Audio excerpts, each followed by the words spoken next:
Hello and welcome to Straight Talk with me, SIFISO MAHLANGU. The South African Reserve Bank is a contentious issue in this country, and we don't know where Ms. Mkhwebane got their recommendations from. Some of us have always believed in the amendment of the Constitution. But who does the South African Reserve Bank really represent? Does it represent the masses, the black majority out there, or is it still captured by the banking markets since the days of apartheid? I go deeper into this conversation with the former director of the South African Reserve Bank, Mr. Mitford Goodson. Mr. Goodson, I welcome you to the show. Hello, SIFISO. Thank you for inviting me to South Africa's top talk show. Thank you for coming. We had to fly you all the way, and I know you don't do a lot of interviews, so thank you for giving me this exclusive. My opening question to you is, who does the South African Reserve Bank represent? Our public protector, Ms. Busisiwe Mkhwebane, has come out and recommended that there should be an amendment to the Constitution to change the mandate of the South African Reserve Bank. That suggests that the South African Reserve Bank doesn't represent the masses of the South African majority.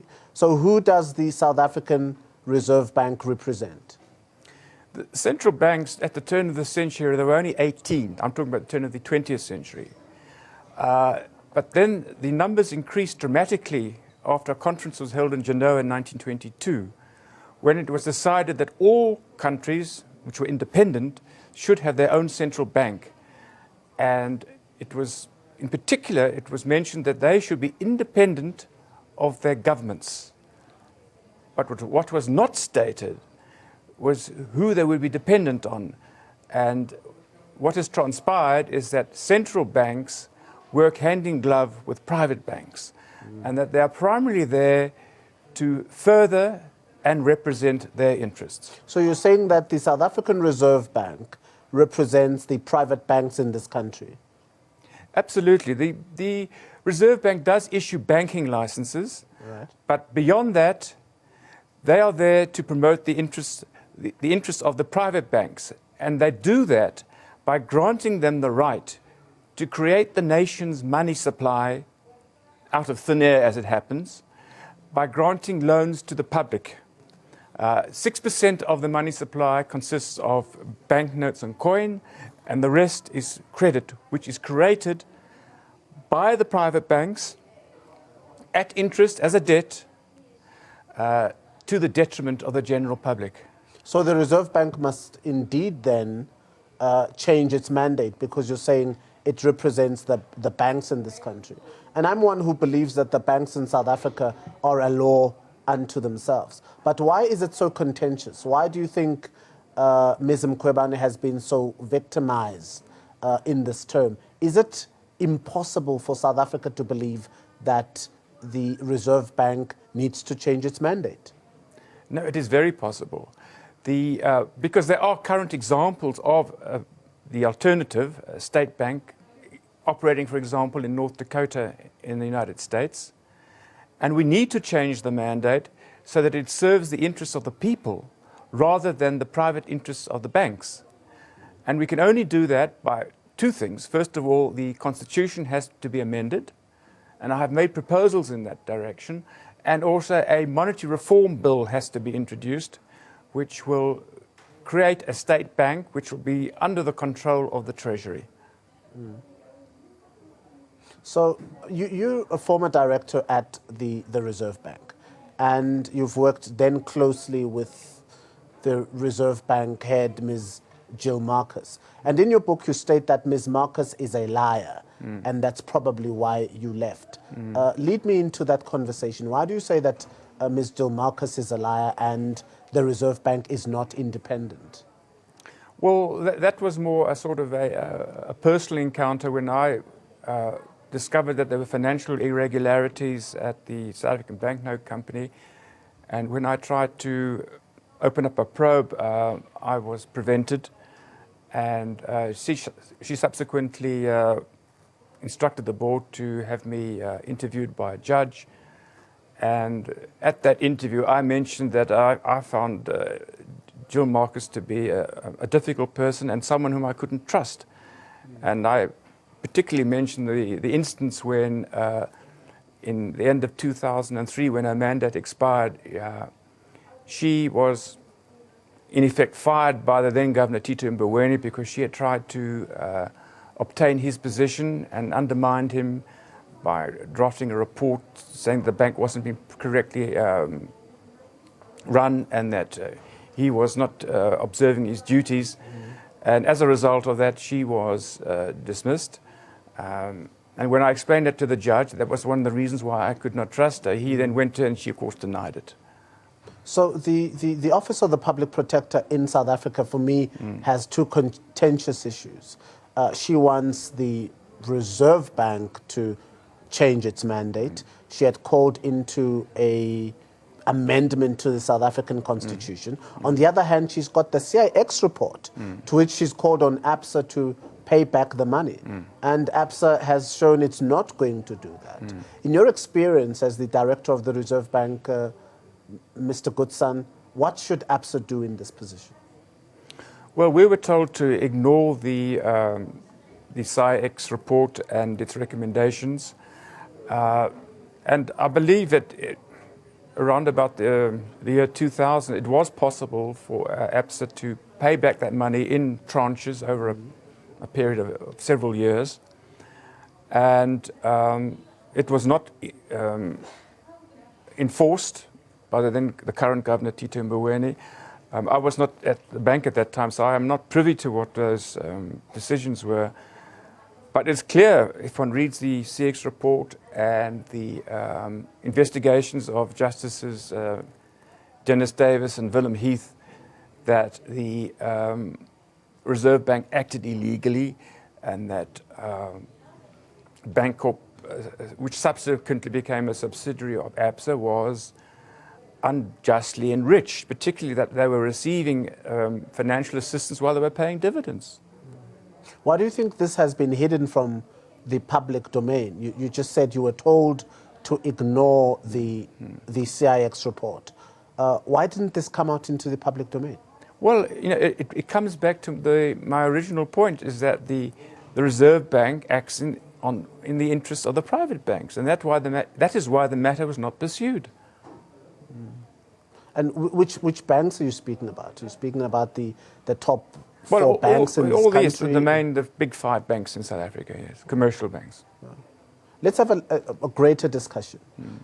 You found in your study that the Reserve Bank of this country doesn't represent the masses. It represents the private banking institutions. Yes. Is a state bank in this country a solution? We've often spoken about a black bank, but do you think that the solution is then to have a state bank? It's not the solution, it is the only solution. If we're going to survive and prosper as a unified country, a state bank was initially proposed in 1920 when the Reserve Bank Bill was, or actually the Banking and Currency Bill was being debated in Parliament. A state bank was proposed by the Labour Party, and as an empirical backup, they cited the Commonwealth Bank of Australia, which, this was in 1920, was providing the Australian government with loans at 2/3 of 1%. So we had the proof that a state bank works, but it was rejected because the Prime Minister at that time was Jan Smuts, who was very much in the fold of the Rothschild Group, and therefore it was defeated, that change to introduce a state bank. So this idea of having a state bank doesn't exist today because this country and this government was long captured. Is that what you're saying? Yes, we talk about state capture continually in the present time, but the real state capture took place on the 30th of June 1921, when South Africa was captured by the banks through the courtesy of the South African Reserve Bank. Sure, but those are some grave allegations, Mr. Goodson. This is the truth. And you can study, I mean, it's been well researched, it's been well documented that the central banks serve the interests of the private banking sector. And as I mentioned, that conference in 1922, And thereafter, Montague Norman, the governor of the Bank of England, he reaffirmed the fact that central banks, in fact, I was just mentioned, Montague Norman would never meet a central bank governor in the presence of a minister of finance. His discussions are only with central bank governors to whom, obviously, some kind of direction or instruction were given. So if the South African Reserve Bank represents the private banking institutions in this country, and a state bank will be a solution for that, and you're saying this country has long been captured by private banking institutions, then how should we then view state capture? And I'm asking as one who's been engaged in many dialogues about a state capture in this country. If the real state capture has been done by the banks, Mr. Goodson, then why are we discussing state capture today? Well, it's become a very topical subject at the moment. I mean, we hear about the Guptas doing this and that, but you know, it's possible they have had some favorable deals. I don't know. One cannot rely on the fake news media. I mean, you cannot rely on the Mail and Guardian and the Business Day and Fin24. These people are part of the state capture scenario. So my interpretation is that this so-called state capture by the Guptas is just a red herring. It's a distraction in order to deflect attention from the real capture which has taken place, and they do not want, the bankers do not want this matter discussed, which is why Advocate Mkhwani was shot down in flames. They don't want people to discuss this. And, there is a sort of set regimen which is followed, that you may not criticize the Reserve Bank. I mean, and if you do, you will encounter problems. So do you think Ms. Mkhwebane's recent turnabout is because she touched, the wrong nerve? And you don't touch banks in this country, you don't touch the Reserve Bank. Her recommendations, according to me, had to be studied by the ANC. And I think the ANC, that's always talking about the expropriation of land and a state bank, had to meet her halfway. But a few days ago, Ms. Mkhwebane did a roundabout turn. I'm concerned. What do you think the reasons are? Well, I think she's been placed under enormous pressure, and from her standpoint, I'm disappointed that the ANC didn't give her more support, and instead certain ministers attacked her. The South African Communist Party attacked her. I believe what she has proposed has merit, and it needs to be discussed.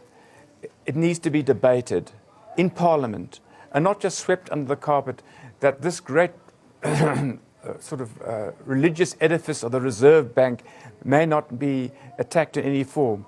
Everything is up for debate. There's nothing that can be excluded as special and as royal game, you might say. And I believe she did a singular service to the country by proposing that change in the mandate, and I'm hoping that there will be some follow-through once the dust has settled. But we can't just leave this matter here in a vacuum and say, well, we are content with the existing paradigm. It's quite clear that the Reserve Bank has failed in its objectives. It says it will protect the currency. But since 1921, that's 96 years ago, the rand has lost 99.7% of its value. Now, where is that protection? We've had, since 1921, we've had 19 recessions and a depression. And this current recession may well develop into another depression. So clearly the Reserve Bank has not followed its mandate, and corrections need to be made. The paradigm has to be revisited.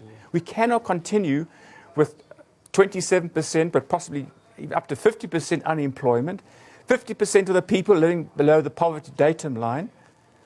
This has got to stop somewhere, and it's the banking system which is the root cause of all this. And until we address it, we will continue in our downward spiral. But we're in a technical recession at this moment. Don't you think these amendments and recommendations that the public protector was putting through were going to scare off investors and put this country into a downward economic spiral? Inevitably, there will be a reaction. We've seen that reaction with the rating agencies. But if we're going to tackle the problem, when you shave wood, there are shavings, and you have to take into account that there will be a reaction. But we actually have no choice. It's not a question of what will the IMF do or what will the Bank for International Settlements do. It's our country. Are we sovereign or are we not sovereign? Do we have the right to determine the banking system that suits us? And if we do not take the decision, we will continue to be a colony of the international bankers. There is a trend in this country for people to leave office and then talk about the inequalities and the disarrangements of that office. Former President Thabo Mbeki did an interview with a certain radio station and pointed out the weaknesses of this current government and the ANC. Why did you wait so long, Mr. Goodson, and not speak while you were still at the Reserve Bank? Well, in fact, I did. In 2011, I put forward a proposal that the bank should look at the possibility of converting to a state bank. And I prepared a memorandum, and I gave it to Jill Marcus, and I asked her, well, have you read it? She said she'd read part of it. And it became apparent that she didn't really understand what I'd written. And then she gave it to a senior economist, and he rejected it outright. He said, these proposals are, are unworkable. They don't have any past form.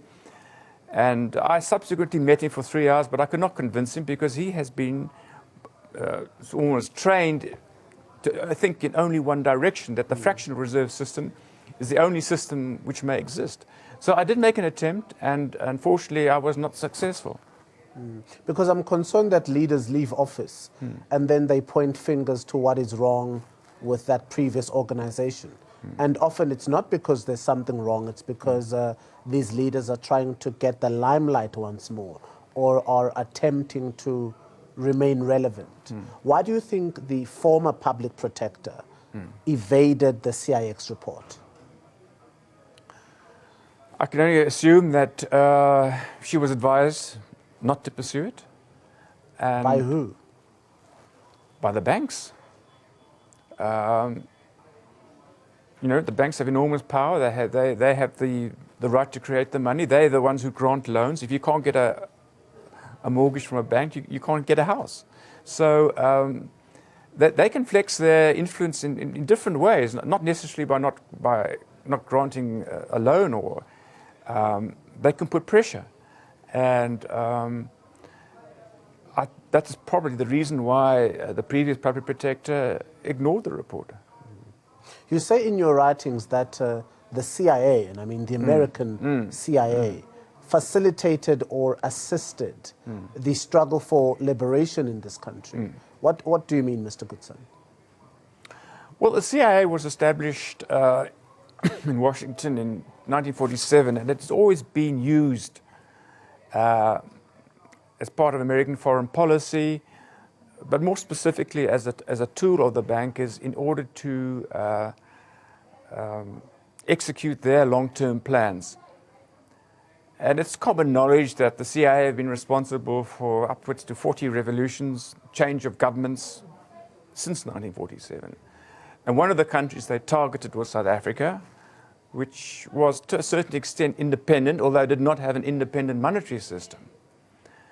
And from the 1960s onward, we know that, for example, the Sharpeville massacre was in fact organized, orchestrated, and funded by the CIA. And it was done for their purposes. And they continued throughout the period, right, even up to today, I believe they're still active. But through the apartheid era, they were trying to undermine the government of the day, in order to benefit their purposes, not for the liberation of the people. Because we can see today, after 23 years of freedom, we're still in poverty. We haven't advanced. There's something wrong. There's a disconnect. And it goes back to the bankers who control the country. And the only way we can get our eventual freedom is to change the paradigm and get total control of our monetary system, where the money supply is created by the state and we have a permanent money supply, not a temporary one where banks create money and then destroy it when it's paid back. And in that manner, we can then get prosperity, we can decrease the unemployment and achieve growth rates of 6, 8, 9, 10%. Is the American government or the CIA facilitating or endorsing or funding regime change today in this country? Well, there were rumors that they have been undermining President Zuma, that they were responsible for last year's riots at various universities. I can't confirm them, but it certainly it fits a pattern that if you do not go according to their dictates, they will make life difficult for you. And I believe President Zuma has adopted an independent stance, which is not acceptable to them, and that is why they are trying to undermine his rule. All sorts of allegations are made about him. And I don't know if they're true, but certainly it conforms to a pattern. I believe that this process can continue. From your study and research, this funding mechanism you're talking about from external forces, and you sound like you're confirming Minister of Intelligence, Mr. David Mahlobo's analysis, to say there are agents of regime change out there. How would this funding mechanism work? How would they fund? I don't imagine that the CIA would fund an organization directly. Or you never trace the money back to the CIA. What they often did, and I know during the apartheid years, they used the American foundations, the Carnegie Foundation, the Rockefeller Foundation, the Ford Foundation, the Fairfield Foundation, and these were sort of respectable sources of finance. And they would use other bodies to further sort of filter the source of the funds. So you will never be able to trace it back to the CIA. They're too clever for that. So what are they trying to get? Regime change, and what do people gain if there is a regime change in this country? They want so-called rulers to serve their interests. And what interests are those, Mr. Goodson?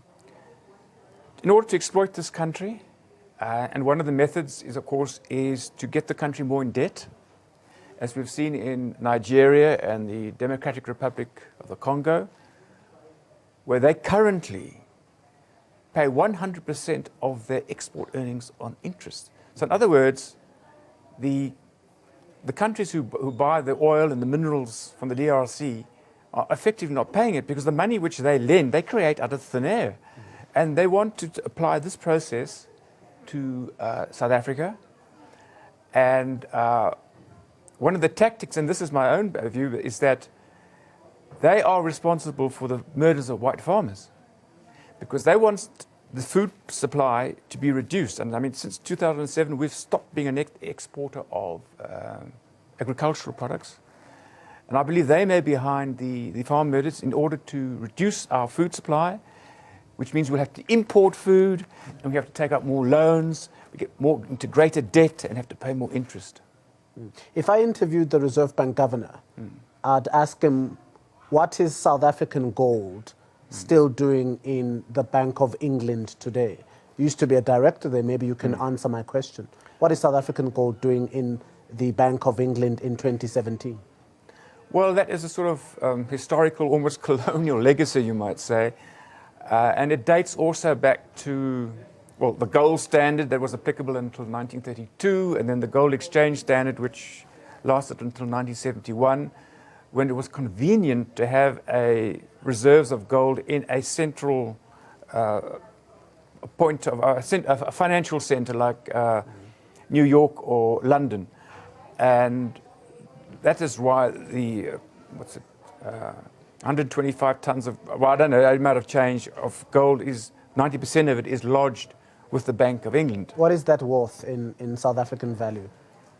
Roughly $50 billion, 50 billion rand. Sure.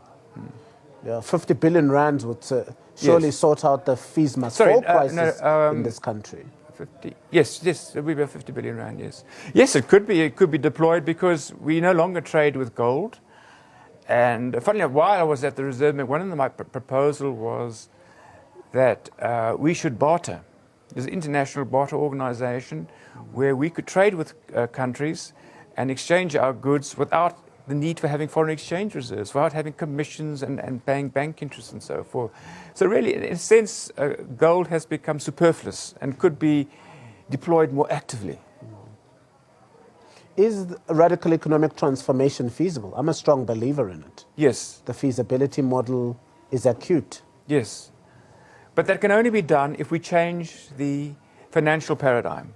Under the existing one, it will only cause more tensions and more discord, and we will not be able to reach our goals through the existing paradigm. It's almost impossible. But if we create our own money and we issue bonds for Eskom and for the Rand Water Board and for Spoornet at close to zero interest, we can make these enterprises more viable, we can reduce their costs, we can reduce inflation, and this has been done in the past. So it's not as though this is something new or outlandish. It has a proven track record. And by adopting a state bank model, really the sky could be the limit. Yeah. Thank you, Mr. Goodson. I'm sadly out of time, but I'd like to continue this conversation with you. Thank you very much for having me, SIFISO. Yeah. Next time we'll discuss the nationalization of banks and mines. Is it a possible, feasible study in this country? But thank you for coming, sir. Thank you for having me, SIFISO. Yeah, we're sadly out of time. Next time I want to discuss with you the nationalization of banks and the nationalization of mines in this country. Is it a feasible study? We'll get into that conversation another time. Good. Thanks for being here. Thank you. And you've heard it for yourself, South Africa and the world. Mr. Stephen Goodson, former director of the South African Reserve Bank. Is the capture of banks and the reserve banks a reality in this country? Mr. Stephen Goodson has put it on record. I am SIFISO MAHLANGU. This has been Straight Talk only on ANN7, channel 405 on DSTV. Pray for South Africa. Thank you for watching. It's been straight.